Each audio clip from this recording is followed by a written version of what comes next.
নমস্কার, পাকবিচিত্রা সকলকে স্বাগত জানাই। আমি আজ আপনাদের দোল উপলক্ষে ফ্রুট কাস্টার্ড রেসিপি করে দেখাবো। এটি বানানো খুবই সহজ।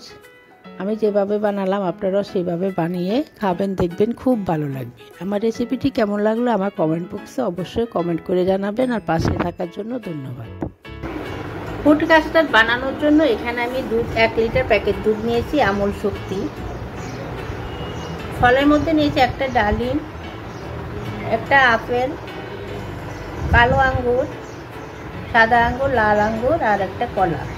আমি গোটা দেখালাম, পরে আমি কেটে তারপর আপনাদের দেখাবো। এখানে আমি লিকুইড দুধ হাফ বাটি নিয়েছি, জাল দিয়ে আমি ঠান্ডা করে নিয়েছি। 2 টেবিল চামচ ঘরের তৈরি মালাই নিয়েছি। এখানে আপনারা চাইলে ফ্রেশ ক্রিমও দিতে পারেন অথবা স্কিপও করতে পারেন। যদি পছন্দ না হয় মালাইটা স্কিপ করতে পারেন। এখানে কাস্টার্ড পাউডার নিয়েছি 4 টেবিল চামচ, চিনি নিয়েছি 5 টেবিল চামচ। এখন আমি গ্যাসে একটি ননস্টিক প্যান বসিয়ে তার মধ্যে দুধ দিয়ে গ্যাসটা অন করে নিয়েছি। এখন আমি অনবরত নেড়ে চেড়ে গ্যাসটা হাইতে রেখে দুধটা ফুটিয়ে নেব।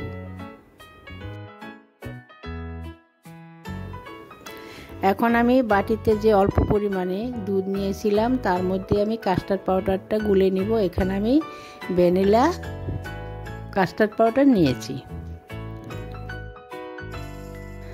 দেখুন আমার দুধটা ফুটে উঠেছে। এখন আমি চিনি দিয়ে দিচ্ছি। অনবরত নেড়ে চেড়ে চিনিটা দুধের সঙ্গে মিশিয়ে গ্যাসটা মিডিয়ামে রেখে আমি দুধটা জাল করে নিচ্ছি যতক্ষণ চিনিটা গলে না যাচ্ছে। চিনিটা দুধের সঙ্গে গুলে গেছে। এখন আমি দ্বিতীয় স্টেপে চলে যাচ্ছি। আমি আগের থেকে যে কাস্টার্ড পাউডারটা গুলে রেখেছিলাম সেটা একটু চামচ দিয়ে নাড়িয়ে আমি অল্প অল্প করে দুধের সঙ্গে দিয়ে মিশিয়ে 4 থেকে 5 মিনিট গোটা গ্যাসটা লোতে রেখে জাল করে নেব। কাস্টার্ড পাউডার দেওয়ার সময় অনবরত নাড়তে হবে যাতে তলায় লেগে না যায়, দলা পাকিয়ে না যায়। অনবরত নেড়ে চেড়ে দুধটা তৈরি করে নিতে হবে। দেখুন আমার গুলে রাখা কাস্টার্ড পাউডার দেওয়া হয়ে গেছে। এখন আমি গ্যাসটা লোতে রেখে 4 থেকে 5 মিনিট অনবরত নেড়ে চেড়ে একটা মিশ্রণ তৈরি করে নেব। দেখুন আমার কাস্টার্ডের ঘন মিশ্রণ তৈরি হয়ে গেছে। এখন আমি নামিয়ে নেব। নামিয়ে একটি পাত্রে আমি ঢেলে নেব।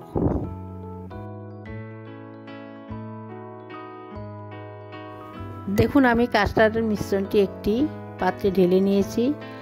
আমি এখন অনবরত নেড়ে চেড়ে রুম টেম্পারেচারে ঠান্ডা করে নেব।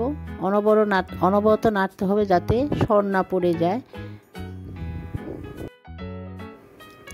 এখন আমি মিশ্রণটা ফ্রিজে রেখে 2 ঘন্টা চিল করে নেব। দেখুন আমার 2 ঘন্টা হয়ে গেছে। আমি ফলগুলো একটু ছোট করে কেটে নিয়েছি। আপনারা আপনাদের পছন্দ অনুযায়ী যে কোনো সাইজের কেটে নিতে পারেন।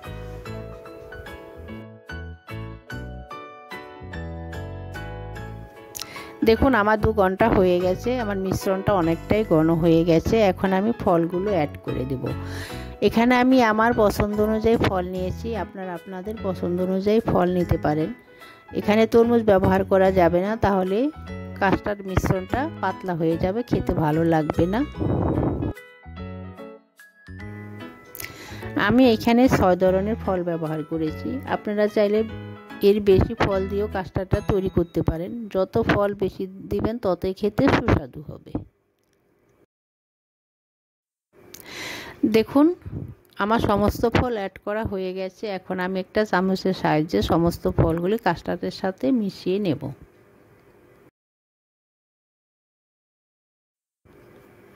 এখন আমি মালাই দিয়ে গার্নিশ করে নেব। আপনার মালাই পরিবর্তে ফ্রেশ ক্রিম দিতে পারেন অথবা এই স্টেপটা স্কিপ করতে পারেন। দেখুন আমার ঘন মিশ্রণে ফ্রুট কাস্টার্ড তৈরি হয়ে গেছে। দেখতে খুব সুন্দর হয়েছে, কালারফুল হয়েছে। আশা করি আপনাদের এই রেসিপিটি খুব ভালো লাগবে।